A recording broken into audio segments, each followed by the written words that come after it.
Bonsoir et bienvenue, vous êtes sur BF1, plateau spécial. Ce soir, il est question de la filière art plastique et art appliqué. On en parle ce soir, on vous souhaite la bienvenue. Une question sur la table, comment conquérir le marché international, comment représenter le Burkina à l'échelle internationale. Il est question de savoir comment on s'exporte. C'est vrai, l'image d'un pays peut se vendre de plusieurs manières. La présence à l'international d'un État peut se faire à travers plusieurs secteurs. Le sport, le cinéma tantôt, mais également la culture, l'art plastique, l'art appliqué. On est dans de la sculpture, dans la mode, dans du dessin.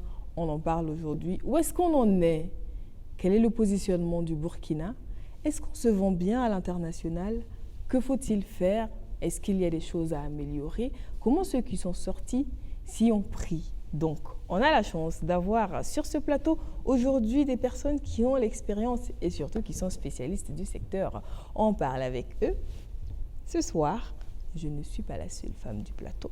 Et comme vous me connaissez, vous savez que je vais commencer par lui souhaiter la bienvenue à elle. Donc, elle est toute belle comme son prénom, Isabelle Dossa. Elle est artiste plasticienne franco-béninoise installée au Burkina depuis 10 ans.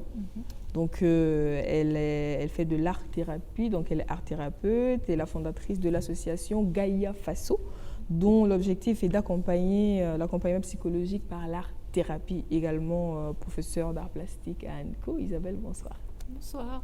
Comment ça va? Ça va, merci. Un plaisir de t'avoir sur ce plateau. Merci de m'accueillir aussi.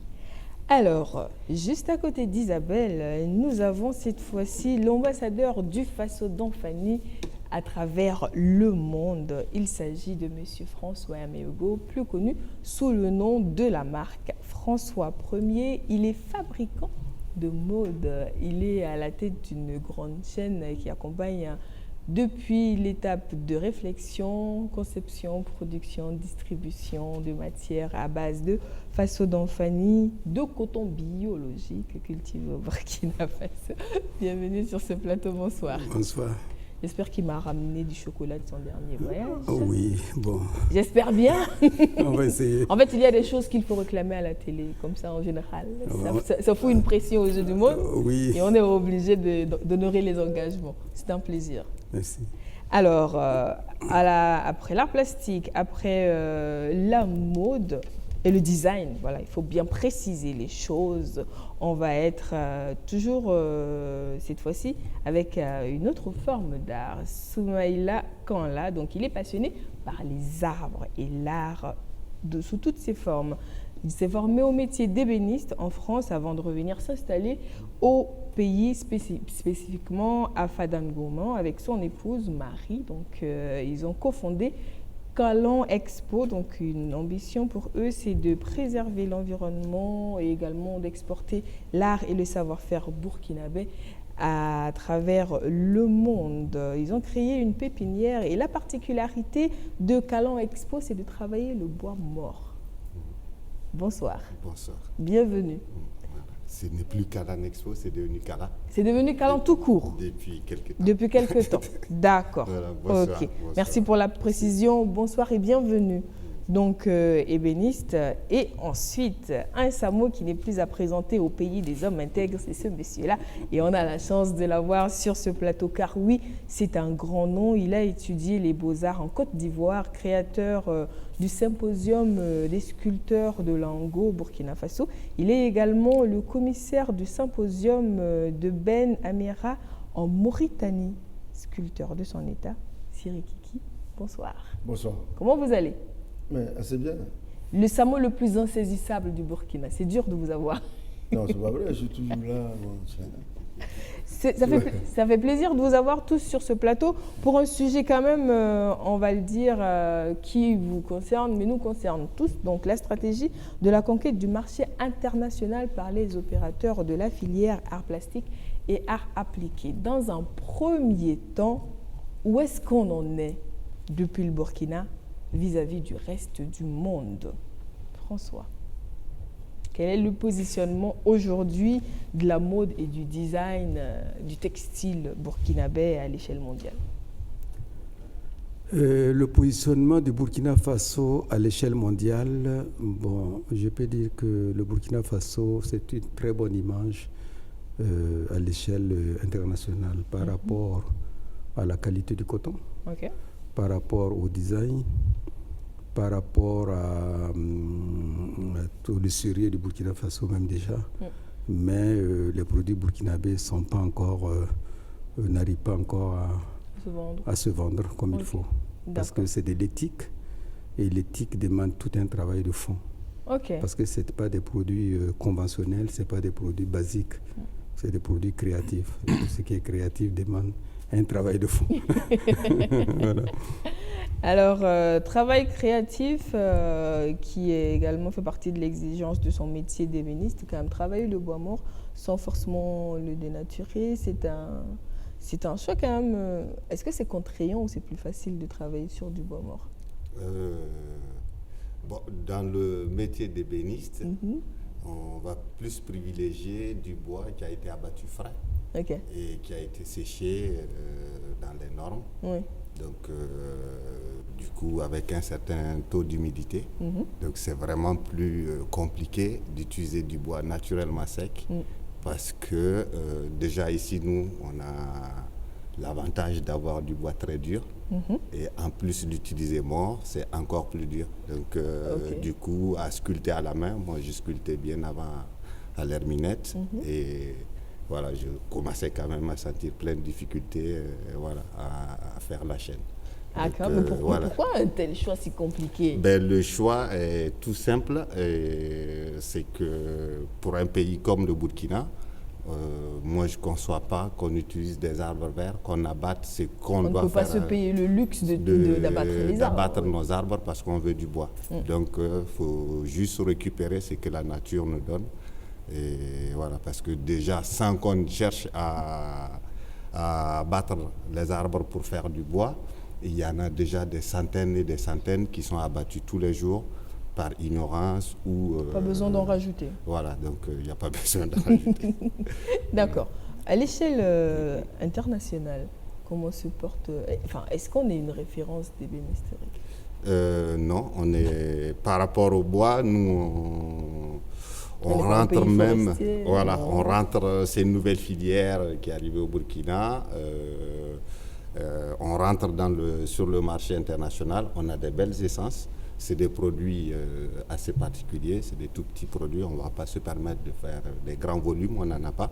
Donc, on a des produits assez spéciaux. Donc, et c'est cette spécificité qu'on essaie de vendre. Donc des modèles parfois uniques, des éditions limitées. Des éditions limitées, des modèles uniques, des pièces, beaucoup de pièces uniques aussi. Donc on va dire qu'on est quand même dans un positionnement un peu élitiste ou pas? On est en train de chercher une niche. Donc mais on peut faire aussi de l'artisanat, mais on ne va pas concurrencer les pays forestiers parce que on n'aura jamais la quantité. Ah, ça c'est sûr. Et là, on a plus intérêt à planter qu'à couper, heureusement. Vous avez justement initié la pépinière pour permettre de reboiser. Malheureusement, notre pays qui est aride et qui a un manque d'ombre, il faut le dire. On souffre souvent du soleil à Ouagadougou et le reste du pays également en souffre. Alors, quand on parle quand même du site de sculpture sur granit de Langon, on va dire que c'est une référence quasi mondiale. Alors, au-delà de ce site-là, est-ce qu'on peut dire que d'un point de vue sculpture, on est bien positionné? Le Burkina, sur le plan de la sculpture, comme beaucoup de pays africains, l'Afrique étant le continent de la sculpture, sont bien positionnés. Mais de manière spécifique, on n'est pas sur le marché international. Excusez-moi, je suis cash, je dis la vérité. Je crois que ça va permettre de lever le lièvre et puis voir comment on peut... Exactement, c'est l'objectif de notre présence. Voilà, alors donc, Langon, c'est vrai que c'est un symposium de sculpture, c'est un site où on fait des performances sculpturales. Exactement. On invite les sculpteurs, on s'est débousillé, comment je vais dire, on s'est taillé la pierre, chacun met son propos dans le caillou, et c'est devenu un site touristique, mais c'est pas ça qui marche sur la scène internationale. Ici, on parle du marché. Exactement. Alors, donc, il faut qu'on travaille beaucoup plus il faut que le Burkina, de manière générale, travaille pour amener son travail, la création des artistes, où ça se passe. Vous savez, il faut qu'on sache que ce qu'on pratique comme art, on dit art contemporain, c'est arrivé en Afrique il n'y a même pas encore un siècle. Donc, si tu veux travailler, tu veux faire la peinture, la sculpture, c'est régi par des règles internationales. Il faut respecter ça. Il faut s'aligner. Voilà, et puis il faut que le travail soit vu. Hein? Bon, on va débattre un peu plus, mais je vais vous dire d'entrée de jeu que pour être connu, il faut aller où ça se passe. C'est en cela que la Côte d'Ivoire a pris 2 fois des stands à la Biennale de Venise, qui est l'une des plus grosses biennales dans le monde. Et c'est pour cela aussi que les gens se retrouvent à Art Basel. Ça coûte cher quand tu prends un stand. Bah, bien sûr. À la Biennale de Venise, ça fait 250 millions. Mais pourquoi on connaît les artistes? Mais c'est un investissement. On paye, ils sont là-bas. Même à la Biennale de Dakar, là, il y a 1 mois, la Côte d'Ivoire a loué le musée des civilisations noires pour montrer le travail de ces artistes. C'est comme ça seulement qu'on peut. On ne va pas se complaire dans des situations et dire, ouais, nos artistes vont exposer en France, en Allemagne. Mais où ils exposent? C'est ce que j'ai dit toujours, je me bats. Vous savez, je me suis transformé moi-même, je me vois comme un syndicaliste. Alors que je ne fais pas ça pour moi. Moi non, il est question de l'image du pays, parce que quand on parle d'un sculpteur burkinabé, souvent on oublie ses parents, sa famille immédiate, donc on pense à tout le pays. Donc oui, c'est normal que vous le fassiez. Oui, c'est un engagement, mais hélas, souvent il y a des gars qui sont de ma profession qui ne savent pas, c'est dommage. Ils ne comprennent pas. Ils ne comprennent pas, ils ne savent pas ce que c'est que le métier. Ils sont partis à l'école, ça va marcher peut-être. Je ne dis pas que c'est mauvais. Et le papa a dit, bon, va apprendre à tailler quelque chose. Et ceux-là ne savent pas qu'il y a... Même comme ça, tu vas faire des écoles, tu vas faire une formation académique, mais ça ne doit pas te freiner. Il faut te documenter, il faut regarder les expos, il faut tout apprendre. Mais les gars, c'est complexe.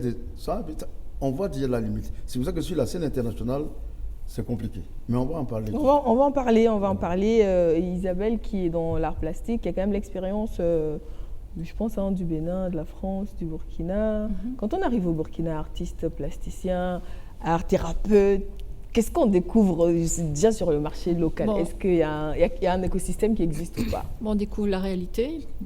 Bon, justement, moi aussi j'étais à Dakar, c'est le nombre de galeries, le nombre d'espaces consacrés aux artistes. Et c'est vrai qu'ici, il y en a très peu, même s'il y a des gens qui commencent, justement, Soumaïla commence à utiliser son lieu pour élargir, exposer des artistes aussi. Il y a plein d'initiatives comme ça personnelles, mais quand on va à Dakar, vraiment, on voit la différence. Là, c'est la première fois que j'allais à la Biennale, et j'ai vraiment été émerveillée par tous ces espaces, adaptés. C'est grand, on peut mettre des choses grandioses, c'est vraiment intéressant de pouvoir, et en Afrique. Bon, c'est un peu paradoxal pour moi, mais je vis ici depuis 10 ans. Et c'est vrai que j'œuvre vraiment pour la mise en place d'une possibilité artistique ici. Moi, c'est à travers l'école, par exemple. J'ai la chance d'être professeur d'art plastique dans une école qui s'appelle ENCO. Et à mes petits élèves, moi, je leur apprends à découvrir des artistes africains. Je leur apprends aussi les mouvements européens, différents mouvements comme autrefois, mais aussi découvrir les artistes. Et je suis fière maintenant, par exemple, pour les 4e. Là, je leur ai fait un contrôle il n'y a pas longtemps. Ils connaissent au moins 12 artistes de différents pays d'Afrique noire. Et je ne peux pas dire que tous les adultes le savent. Donc, rien que ça, si on ne l'a jamais appris. Ça paraît anodin, mais ça permet, c'est une petite porte d'entrée pour dire, voilà, on s'intéresse aux artistes, à quoi ça sert un artiste, il est là pourquoi, etc. Alors, ça tombe bien qu'on parle justement du fait qu'il y a de la transmission, parce que tu es prof d'art plastique. Concernant spécifiquement les arts plastiques et appliqués, au Burkina, on va dire que ce n'est pas enseigné partout. Donc, comment on arrive là, ici, et on se positionne en se disant, j'en fais un métier, je vais en vivre? Je vais poser la question à François, à Soumaïla, ainsi qu'à Thierry. À moi? Oui. Et comment on en fait et qu'on veut vivre de ce métier? Vu qu'on n'a pas forcément d'école de Mais moi, je vous donne mon exemple. Je n'ai pas fait de grandes études. D'accord. C'est comme il vient de le dire le frère tout à l'heure. Quand on fait un métier, on s'imprègne du métier. C'est une passion. On vit du métier. On doit être informé chaque fois de ce qui se passe dans le métier. On doit apprendre tous les jours. On finit jamais d'apprendre. Et quand on pense qu'on sait tout déjà, parce que déjà, bon, en ce moment, c'est compliqué. c'est très difficile d'avancer. Moi, je continue d'apprendre, ne croyez pas. J'ai été en France récemment, c'est pourquoi. C'est pour continuer à apprendre. C'est pour continuer à apprendre. D'accord. On apprend où? Dans les salons, avec les autres entre professionnels, les bouquins, les livres, on se documente. C'est un investissement. Mais il y a des gens qui ne veulent pas investir, qui ne veulent pas apprendre, qui pensent qu'ils savent tout. Alors que le métier, vous savez quoi? Le métier va avec le monde. C'est ça. Et ça va très vite. Ça court aussi avec le monde. Donc, il faut savoir Plus le monde avance, plus la technologie avance, plus les choses avancent, le métier avance. Vous savez qu'aujourd'hui, dans notre domaine, il y a même des tablettes pour dessiner.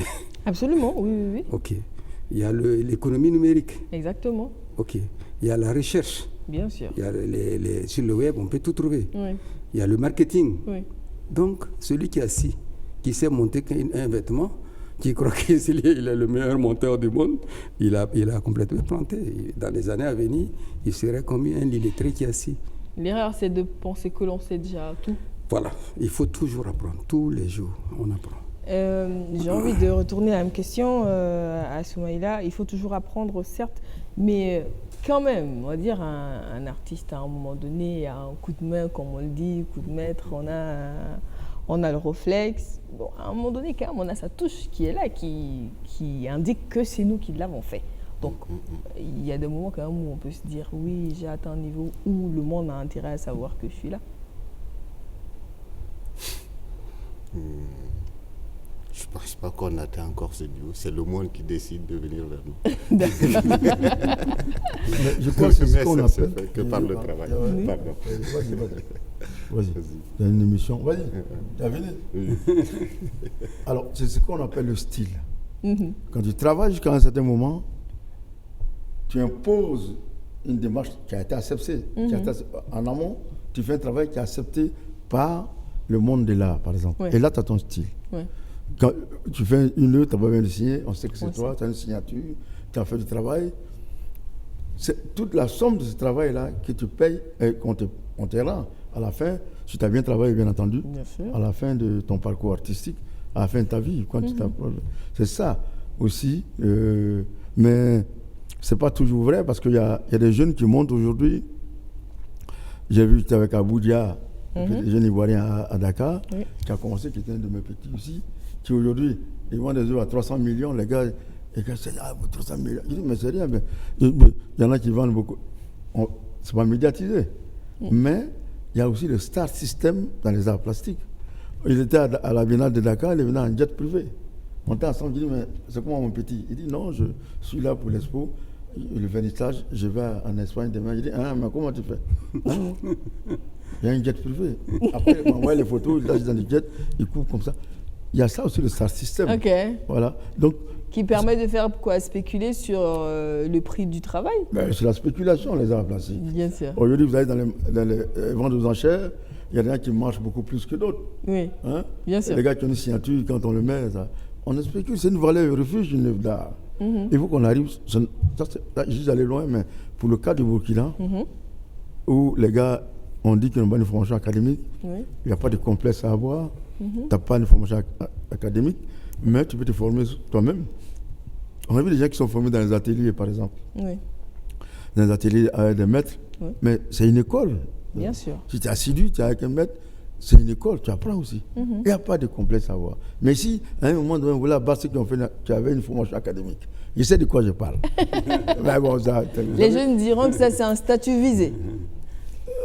Pas forcément. Non. D'accord. Mais bon.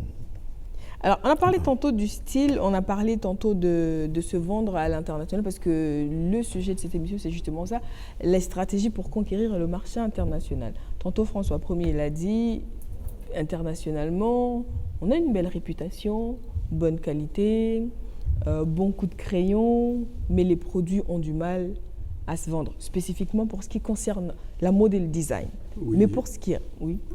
Ça dépend, continuer ou bien je... Non, je reviens. Mais pour ce qui concerne les autres, on a envie de dire que autant ébénisterie, sculpture, peinture, on va dire qu'on se retrouve dans un secteur où on a tendance à dire que ça marche plus à l'international que localement. Est-ce que c'est juste un sentiment, un ressenti, ou c'est ça l'effet? Vous vendez le plus où? Quand on dit un Burkinabé aujourd'hui, je dis un Burkinabé, j'ai une sculpture, hein, je veux que tu l'achètes, que tu la mettes chez toi, par exemple. Mais lui, il pense en termes de décor. Oui. Il pense que je veux qu'il achète mon œuvre pour décorer sa maison. Bon, il y a une aberration comme ça où on dit l'État met l'argent pour acheter les œuvres des artistes pour décorer le bureau. Une œuvre d'art, ce n'est pas fait seulement pour décorer un bureau. Mais enfin, je ne vais pas attaquer les gens. Chacun a ses connaissances. Mais tu dis à un Burkinabé, voilà, achète mon œuvre. Peut-être qu'il peut l'acheter. Mais quand tu dis le prix, tu as une cote à l'international. Ouais. Quoi qu'on dise, c'est là-bas que ça se passe. À une cote, tu dis, bon, comme on a, nous, mon frère, je donne le prix artiste, prix atelier qu'on vend. Et toi, tu dis, c'est trop cher. Alors que ce mec, si tu sors, il a une V8 qui est garée. La V8 va coûter 90 millions, mais 80 millions. C'est pas, on a dit le prix une fois, il n'y a pas longtemps. On sait que les V8 coûtent 96 millions. Mais moi, j'ai pas discuté à 96 millions. Et la V8, tu vas rouler avec 10 ans, elle est cassée. Mais alors que l'œuvre d'art prend de la valeur. Okay. Comment on va expliquer ça aux gens? Et vous qu'on arrive à dire que c'est un investissement quand on achète une œuvre d'art. Bah, c'est important de faire comprendre que ça prend de la valeur. C'est vrai que c'est les premiers pas, si on va le dire ainsi, on va dire la sculpture sur bois, l'ébénisterie, la production. Est-ce que, parce que moi j'ai vu quand même ce que vous faites, vous les exportez. Comment ça marche à l'international? Est-ce que vous avez un marché local? Il y a un marché local composé essentiellement d'internationaux.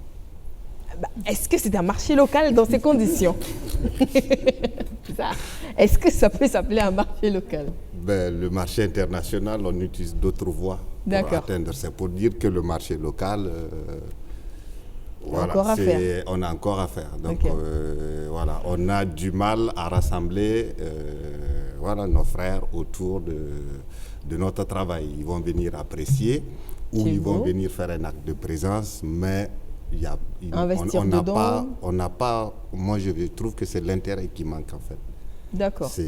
Alors, pourquoi il n'y a pas d'intérêt? Qu'est-ce qui explique cela? Parce qu'après, souvent, chez Canla, il y a de l'utilitaire quand même. On va dire, vous avez des objets utilitaires donc. Qu'est-ce qui explique qu'ils ne comprennent pas l'intérêt d'avoir une table de chez Canla qu'une table industrielle, toute faite, venue dans un carton qu'il faut monter? Je pense que c'est juste l'information qui ne passe pas souvent. Parce qu'il existe les meubles industriels, super standardisés, je ne dirais pas bon prix. Parce que ça dépend de la poche de chacun. C'est toujours relatif. Bien sûr. Et souvent, nous, on nous dit, vu que c'est au Burkina, ça ne serait pas la qualité. Vu que c'est au Burkina, ça ne serait pas tant, ça serait pas si. Ils ont peut-être raison parce que quelque chose qu'on met en place, on teste, chacun fait son expérience. Et on est en train de construire des vraies filières ici pour répondre aux normes internationales. Donc, on expérimente aussi. Donc, du coup, il y a des moments où ça surprend les gens d'ici, mais en même temps, ce sont les règles. On n'a jamais payé un produit. Voilà. Mais on s'attelle à sortir des produits de qualité, des produits qu'on sait que si quelqu'un investit ici, souvent à l'atelier, quand on sort des meubles, les gens disent vous risquez de mourir et laisser ce meuble encore parce que tellement c'est costaud. Donc voilà, mais c'est pour dire qu'on fait un travail plus dans la durabilité. C'est pas un meuble pour un an, c'est pour la vie, comme on dit. On peut déménager 10 fois avec le meuble, il peut se casser, on va le réparer. Et du coup, c'est quelque chose que c'est un investissement. Oui, exactement. Voilà, en plus, il y a une signature. Donc, est-ce que la signature parle au burkinabé? Je parle justement de la peinture. C'est tout l'intérêt maintenant. Moi, je dirais que mon premier atelier, il était au Burkina, il était à Fada. Donc maintenant, je suis à Koubri. En 8 ans de travail là-bas, je n'ai pas eu plus de 3 ou 4 clients locaux. En 8 ans. Donc en 8 ans. Donc ça montre aussi l'intérêt. Donc quand on fait de l'art, souvent on nous dit, vous faites pour les Blancs. Justement. Voilà, c'est un choc pour nous quand on le reçoit en tant qu'artiste, parce qu'on se dit, si on est venu jusqu'au village pour faire de l'art, c'est certainement pas... Ça reste encore que pour les Blancs. D'accord. Est-ce que Isabelle a le sentiment aussi que ces productions parlent plus à l'international qu'au local? Bon, c'est vrai qu'effectivement, les acheteurs sont beaucoup plus de l'international, ceux qui vivent ici, ou même des gens qui me commandent depuis l'Europe. Mais il y a quand même des acheteurs, ça commence à changer un petit peu. Il y a quand même quelques acheteurs burkinabés. Je ne sais pas si culturellement, s'il y a un écho, je ne sais pas par rapport à ce qu'ils ont appris, d'où ils viennent, s'ils viennent de la diaspora par exemple, peut-être qu'ils seront plus sensibles.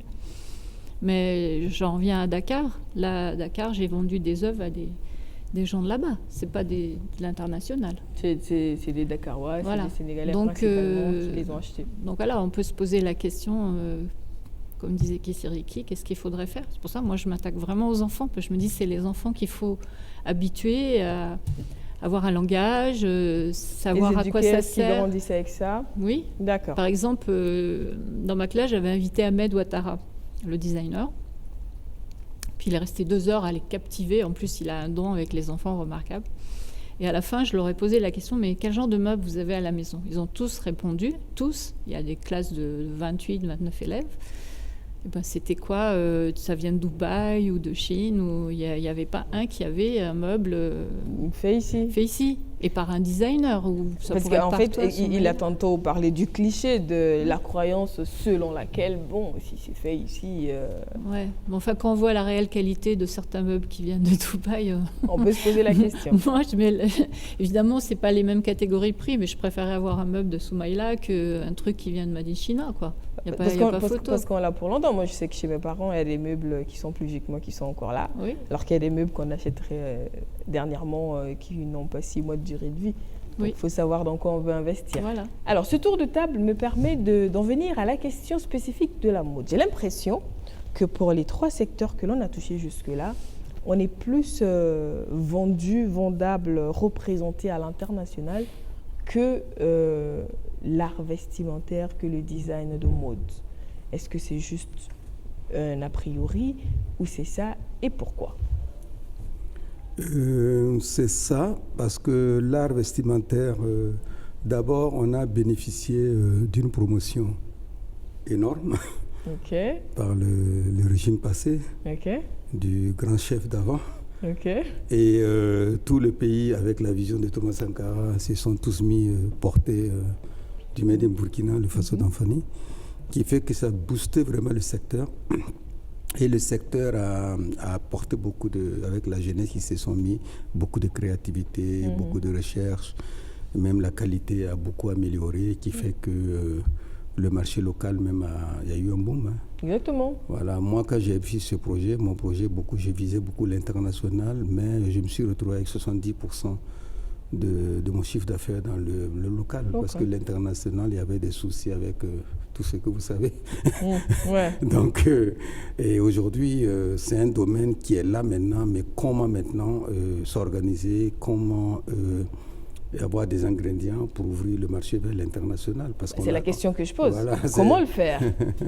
Vu que tu as l'expérience de l'international, et justement, François Ier, c'est une marque internationale. L'international, il y a moi je vends à l'international, ça, il n'y a pas de souci. Les produits passent à l'international, les produits sont beaucoup aimés à l'international.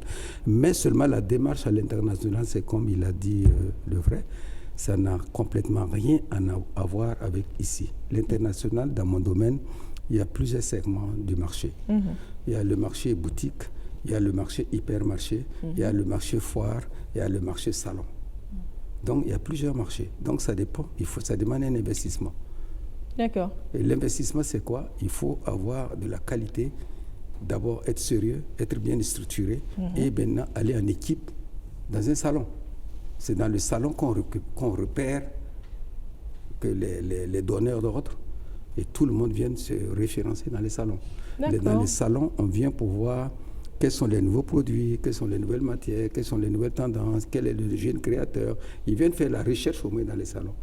Et après, maintenant, les choses partent. Donc, si je comprends bien, pour le moment, nos designers ne sont pas suffisamment représentés dans les salons de la mode à l'international? Je ne vois pas quelqu'un parmi nous qui a pu faire un salon, parce que le salon, c'est coûteux. Absolument, c'est un investissement. Il faut aller en ordre. Ensemble, en rang serré, comme on le dit. Beaucoup de pays le font. Le Ghana le fait. Celle qui accompagne les artistes, les créateurs ghanéens s'appelle Anna. À chaque salon, elle amène au moins 10 artistes ghanéens qui prennent un salon. C'est comme il a dit, c'est coûteux. Et le pays est représenté, ça fait l'image du pays, ça permet aux artistes de vendre. Et puis aussi, il faut être accompagné aussi d'une équipe technique. Ce n'est pas aux créateurs qu'on vient directement trouver sur le salon. Non. Il faut un attaché de presse ou des gens qui sont là, qui représentent le créateur. Après, maintenant, s'il y a des interviews, on appelle le créateur. Du coup, pourquoi ça ne se fait pas? Ça, c'est une question de $600,000. En anglais, on appelle 64,000. 64,000 questions. Ça ne se fait pas. Ok, pourquoi ça ne se fait pas? Mon point de vue, ça ne regarde que moi, ce que je vais dire. Parce que les gars, ici dans notre pays, quand on nomme quelqu'un à un poste, vous savez, concerne les métiers d'art, là, on nomme quelqu'un à un poste de directeur, quelque chose comme ça. Mais il a une formation d'historien, de comptable. Quand un homme, il se croit investi d'un certain pouvoir et il croit qu'il est spécialiste du truc. Les arts plastiques, c'est une discipline très pointue. Pendant on dit que toi, tu es directeur des arts plastiques, par exemple. Approche les gars, ceux qui font le métier. Ils essaient de discuter de manière humble avec eux, modestement, on discute, on trouve le moyen. Mais on le montre, le directeur, il croit que, oui, lui, il sait. Il va sur Internet, il tape des trucs, il vient de créer des trucs. Moi, je vous dis que c'est l'histoire. Ils sont assis, ils ont créé une discipline qu'ils appellent art composite. Parce qu'en art plastique, ils ne savaient pas une œuvre qui a été faite de matériaux composites, des trucs. Ils ne savaient pas que ça peut être une sculpture ou une peinture. Ils ont créé une discipline, ils sont contents, art composite. Et personne ne venait leur dire ça. Je me suis battu pendant 10 ans. C'est resté là. Donc, c'est des petits trucs qui induisent les jeunes en erreur. Oui. Puisqu'ils n'ont pas une formation académique, ça va. Ils suivent, après ils sont bloqués. C'est ça. Il faudrait que modestement on nous appelle les plasticiens là. On vient, on dit la vérité, on ne ment pas. On ne parle pas pour parler. Les gars, tu dis, tu sais, il ne sait pas, mais il va parler parce qu'il dit non. Moi, pour une question, je ne connais pas. J'ai dit non, ça, je ne sais pas. Parce qu'on ne peut pas tout connaître. D'accord.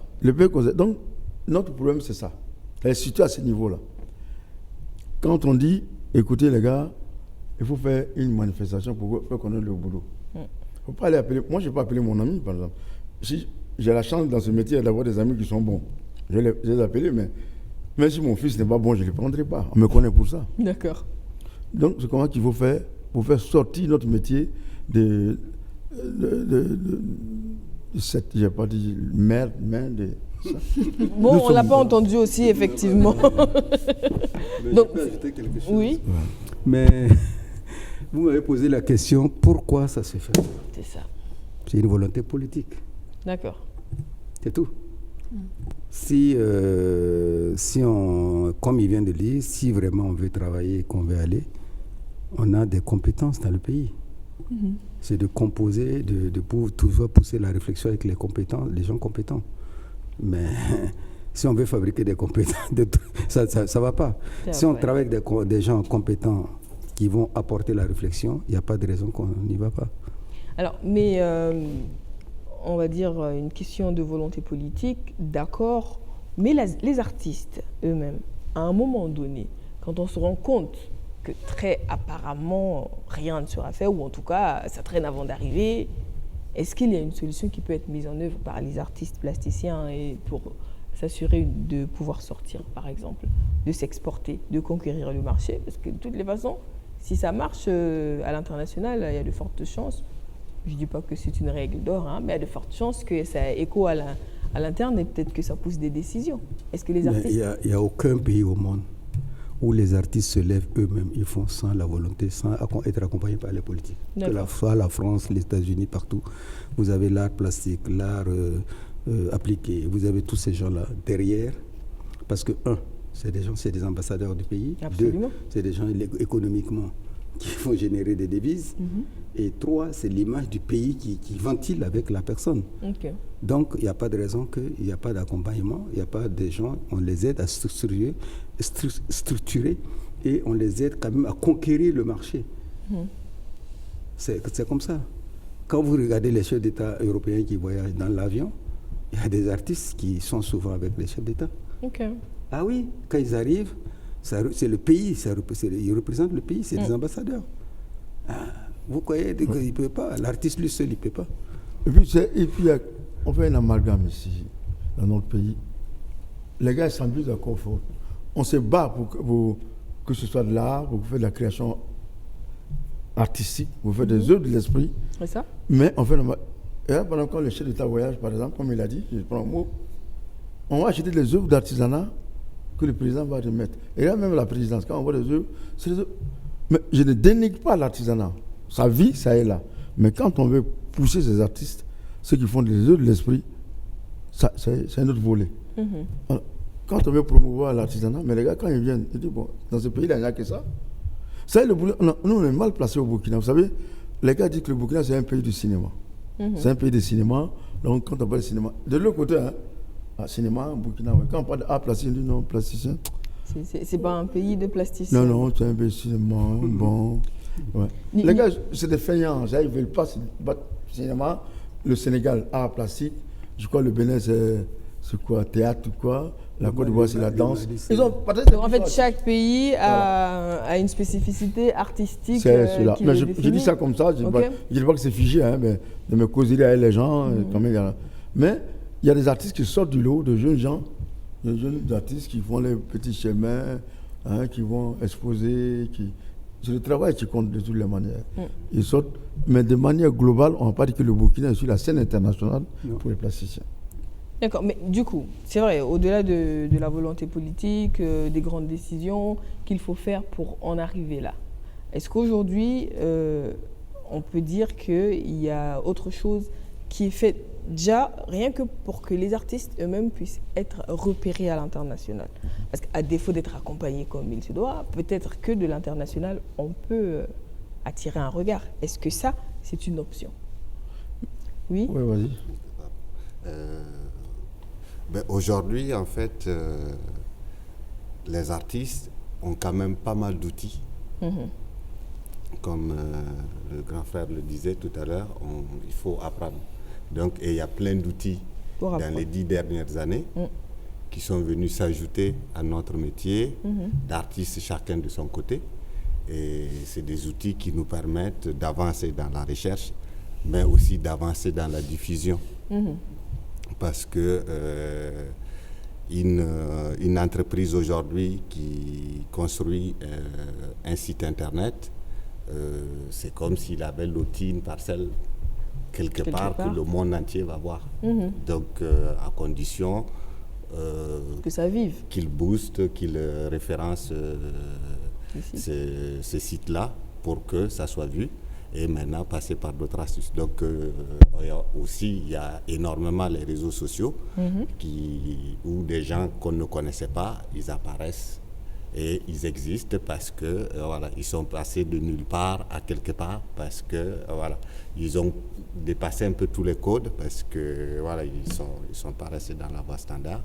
Donc ça aussi, ça existe du coup, mais il y en a combien? Donc c'est vraiment que il y a quelque part où nos dirigeants doivent mettre la main dans la pâte pour que les choses bougent. Les choses elles bougent. Et c'est l'intérêt Mais j'ai quand même envie de rester un peu sur l'opportunité qu'offre aujourd'hui Internet, les réseaux sociaux et autres canaux de diffusion libre entre guillemets.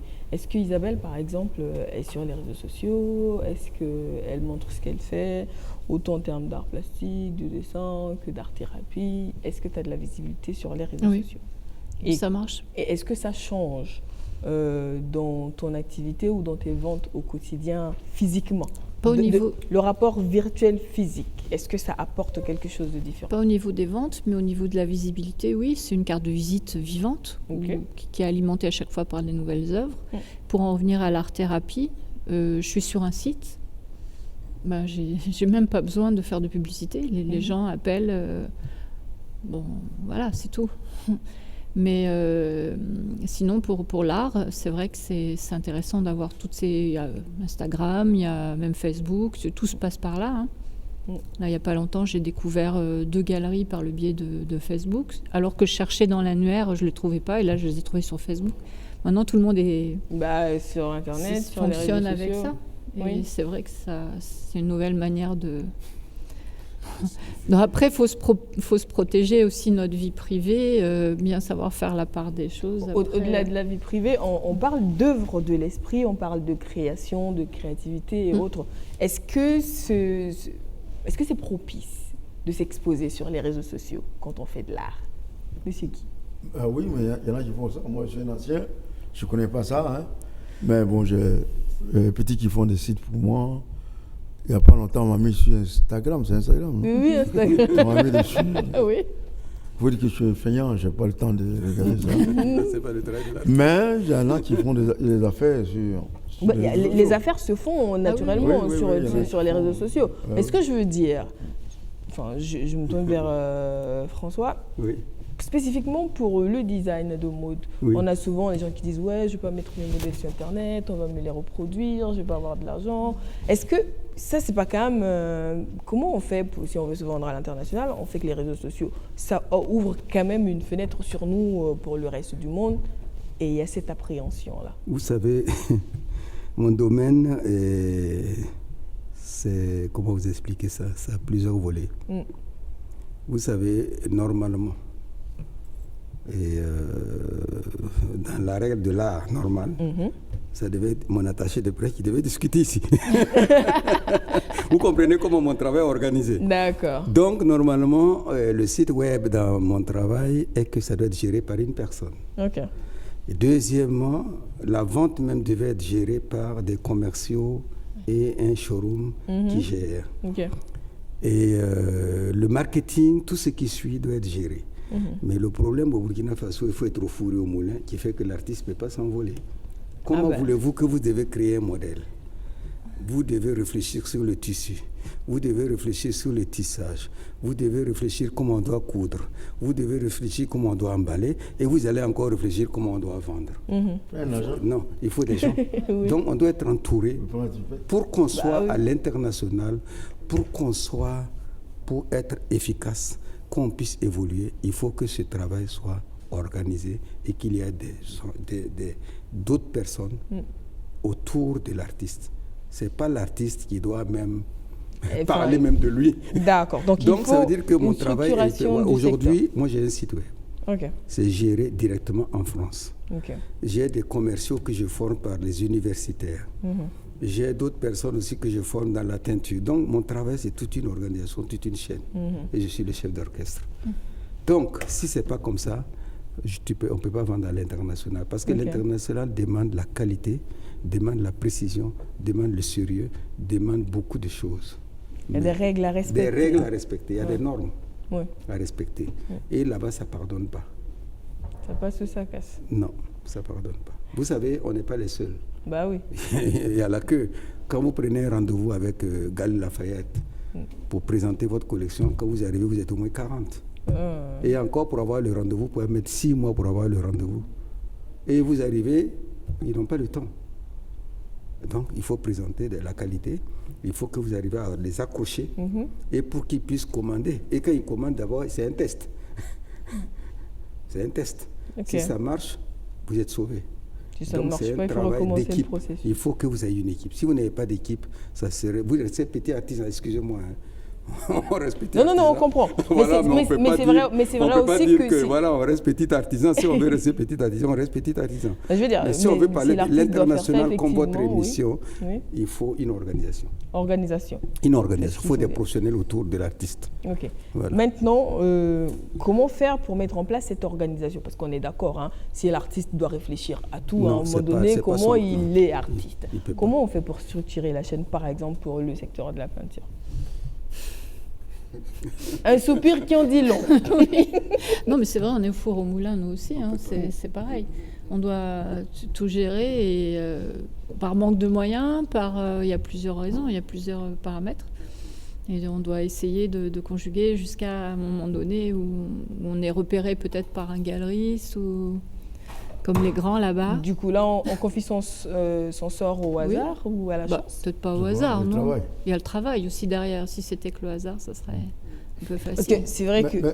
Oui. Ce que je vais dire aussi, je vous ai dit ça en amont que il y a la Côte d'Ivoire qui est partie à la Biennale de Venise. Il y a le Mali. Aujourd'hui, où je suis en train de parler, le Mali a la documenta des Cassel. Ok. Ils ont payé l'argent, ils sont plus de 30, ils ont payé le voyage et tout, pour aller où ça se passe. Bien sûr.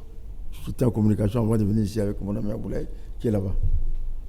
Le Burkina, depuis que je suis rentré au pays, il y a longtemps quand même, jamais le Burkina n'a organisé des trucs comme ça. Ouais, c'est vrai que ça manque ici. Jamais. Tu as dit ça, et les gars au ministère qui ont dit, mais pourquoi? Pourquoi vous allez faire ça? Parce que pour rien, le Burkina, pour rien du tout, on va dire non. Ça, je n'ai pas compris. C'est pour ça que j'ai dit, je suis à la retraite, j'ai pu me battre. Je joue le rôle de syndicaliste, alors que je suis un artiste. Je me veux artiste. Alors, ça, si tu ne vas pas où ça se passe, comment on va te connaître? Donc, pour aller à l'international, il faut être à l'international. Ah oui, nous avons des gens qui écrivent très bien. Oui. Un gars comme Sahadougou Mamadé, Sam, un gars comme Mandé, on s'est rencontrés à Dakar. C'est des gars, mais il faut les approcher. C'est-à-dire, un gars écrit sur le travail des plasticiens. Mais on va prendre les nonos là, qui ont écrit en haut, mais ça va nulle part. On a des gars qui sont pointus. Notre problème ici, c'est qu'on effleure. On ne va pas dans la profondeur des choses. D'accord. Et puis, on va t'étiqueter. Moi, vous voyez comment je parle? Si on parle de moi, je fais des études pour arriver où je suis. On appelle à l'international, au Sénégal, le Mali, Côte d'Ivoire, francophonie, tout le monde aujourd'hui. Au Burkina, les gars, non, lui là, non. Parce que cette manière de parler, ça les énerve. C'est pas pourquoi. Le fait d'être direct, les gars disent, il insulte les gens. Je n'ai jamais injurié quelqu'un, jamais insulté quelqu'un. Jamais. Mais c'est cette manière de parler de manière directe, ça offusque les gens. Mais pourquoi? Je ne vous interdis pas de parler direct. Dis ce qu'il y a dans ton ventre. Alors, donc c'est ça qui fait qu'on met les gens de côté et on prend des nonos. Et les choses ne vont jamais décoller. Donc, la clé serait justement de travailler à structurer la chaîne. Il nous reste 5 minutes d'émission. On va faire un dernier tour de table. Mais je voulais en venir justement à Soumaïla, qui, quand on parle justement de travailler sur la chaîne, il est artiste. Bon, il y a Marie qui est là. Il faut gérer la galerie, il faut gérer les ventes, il faut gérer les clients, le service après-vente. Quel temps il a pour être artiste finalement? C'est un peu compliqué, ouais. Mais on le prend ce temps-là, parce que le moment où on est en train de faire notre art, c'est quelque chose d'assez sacré pour nous. Et quand on ne l'a plus, on n'est plus nous-mêmes. Parce qu'on te prive de t'exprimer. Voilà. En tout cas, c'est des moments... Chaque artiste profite de ce moment-là comme il peut et ça apporte à chacun quelque chose. Donc, ce moment, on commence à plus l'avoir. Il y a des moments où je m'assois, je dis, bon, dans un mois, je ne ferai que de l'art. Ok, dans un mois. Voilà. Et à la fin du mois?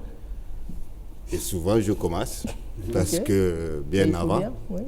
Parce que je sais que si j'attends la fin du mois, il y a encore autre chose à faire. Et du coup, ça stagne. Mais aujourd'hui, toutes les entreprises au Burkina, de ce que moi j'ai entendu, c'est mon avis, je pense qu'on a le même problème. On a le problème des ressources humaines. Oui. Voilà. On ne produit peut-être pas assez pour avoir assez d'argent pour payer tout le monde. Ou beaucoup de gens non qualifiés veulent des salaires très élevés, je ne sais pas. Mais je sais qu'il y a un problème d'employabilité autour. Nous, à un moment, on s'est dit, bon, on va installer un comité management. Et c'est quelque chose, ailleurs, les gens vont le faire bénévolement. Mais ici, tout ce qu'on a croisé et qu'on allait même déjà donner une initiation, avait déjà des prétentions salariales. Donc, pour un service qu'on ne sait pas ce que ça vaudra. Du coup, c'est voilà, mais on est obligé. Donc, moi, je sais que dans la production chez nous, pour pallier Voilà, on manque de ressources humaines parce qu'à un moment, quand on embauche les gens qui viennent et qui ne restent pas, parce qu'ils trouvent que c'est pénible ou que ce n'est pas un travail gratifiant, donc à un moment, tu dis, bon, je vais évoluer et on met les moyens vers ce qui nous permet d'évoluer. Donc aujourd'hui, pendant longtemps, je sculptais tout seul.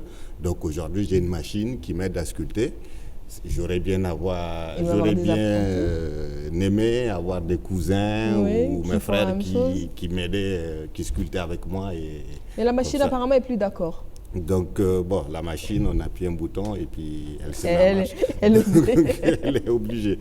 Du coup, mais c'est pas la solution dans tous les métiers. Et ça quand on met des machines, elles viennent prendre qu'une tâche.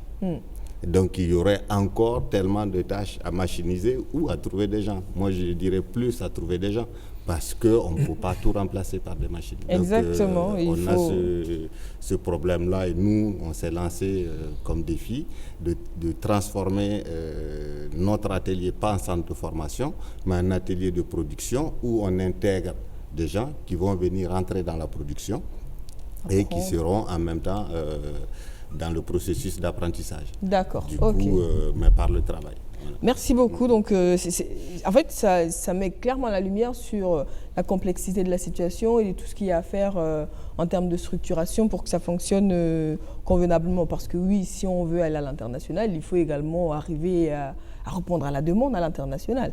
Donc, il reste 2 minutes d'émission. Malheureusement, je n'ai pas le temps de faire un dernier tour de table. Donc, en 30 secondes, voilà, non, en 30 secondes, je veux dire, je pensais que ça allait durer. Non. On s'est dit, quand on parle de marché, nous, on a mis en place, avec un jeune collectif Wekri, qui a mis en place un marché de l'art au Burkina. Ça commence comme ça. Marché de l'art, c'était la 3e édition. J'étais là. On vend au parc Bangriwego. On expose les œuvres des gens. On invite le public. Ils viennent voir. Les gens commencent à s'habituer petit à petit. Ça va être un marché interne. Ça va aller. Peut-être pas pour nous, mais pour les jeunes générations, ça va aller. Ça finira par se faire. J'espère bien. Et puis, Wekri en place, il faut un travail balèze. On fait Wekri à Ouaga et à Bobo. On va faire aussi une édition. Vous savez, on fait à Ouaga, c'est-à-dire le marché est ouvert sur le plan national à des les artistes locaux. Oui, pour les artistes locaux. Et pour d'éventuels acheteurs, on ne sait pas, on va créer des petites initiatives qui vont finir par créer un marché qui va le marché. Non, lancé. Rivaliser les grands salons qu'on a cités tantôt. Peut-être que ça va devenir comme la Biennale de Venise. Exactement. Dans 10 ans. Vivement. François, un dernier mot. Le dernier mot, moi je pense que l'émission parle d'opérateur culturel qui veut dire chef d'entreprise. Ok. C'est ça, non? Entre autres, on ne parle pas du petit artisan.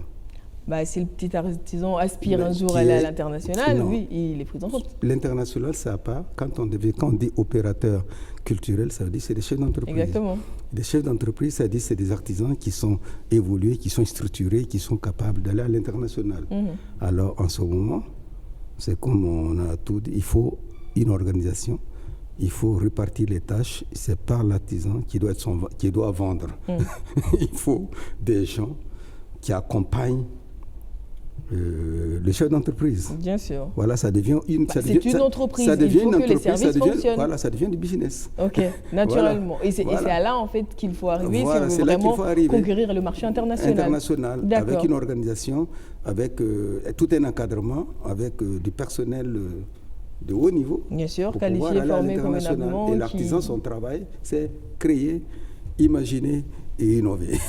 D'accord, merci beaucoup pour cette belle conclusion. Est-ce qu'Isabelle a envie d'ajouter une dernière chose? Non, moi je voudrais juste remercier BF1 parce que grâce à vous aussi, ça nous fait une visibilité, une ouverture, des questionnements qui vont être partagés avec le grand public.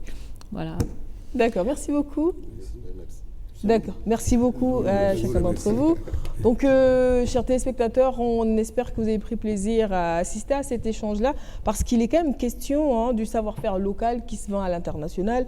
C'est vrai que pour ce qui concerne spécifiquement les arts plastiques et les arts appliqués, on a tendance à dire que ça se vend mieux à l'international, mais je pense qu'on peut avoir encore un positionnement meilleur que ce à quoi on est aujourd'hui. On l'a dit tantôt, structurer la chaîne, faire exister les métiers autour des acteurs du secteur, car oui, l'artiste, l'artisan a besoin d'être convenablement entouré. C'est dommage aujourd'hui qu'on parle de chômage des jeunes quand il y a un besoin aussi criard de compétences dans des secteurs comme ceux de l'art et de la création.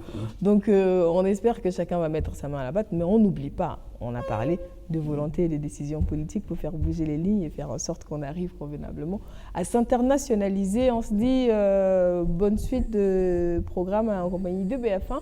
À très vite. On va s'attaquer à un autre sujet parce que oui, justement, la conquête du marché international nous intéresse sous toutes ses formes et tout spécifiquement ce qui concerne les différents métiers de la culture et des arts au Burkina Faso. D'ici le prochain sujet, prenez grand soin de vous. Au revoir.